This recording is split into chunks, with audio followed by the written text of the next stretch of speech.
রবি ঠাকুরের ১৬৩তম জন্মবার্ষিকী উপলক্ষে শিল্পকলায় শুরু হয়েছে ৩ দিনের রবীন্দ্র জয়ন্তী উৎসব। সোনার বাংলার স্বপ্ন ও বাস্তবতা, রবীন্দ্রনাথ থেকে বঙ্গবন্ধু প্রতিপাদ্য নিয়ে শুরু হয়েছে উৎসব। শিল্পকলা একাডেমিতে অনুষ্ঠানের উদ্বোধন করেন জাতীয় সংসদের স্পিকার ডক্টর শিরিন শারমিন চৌধুরী।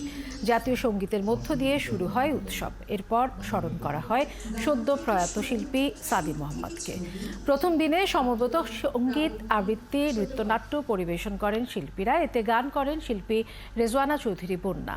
এছাড়াও রবি ঠাকুরের সৃষ্টিকর্ম নিয়ে কথা বলেন আলোচকরা। বাংলা সাহিত্যের সকলকেই রবীন্দ্রনাথের ছিল অবাধ বিচরণ। তিনি বাংলা ভাষাভাষীদের জন্য ছিলেন আশীর্বাদ স্বরূপ। বাংলা গানের ভুবনকে তিনি পর্বতসম উচ্চতায় নিয়ে গেছেন।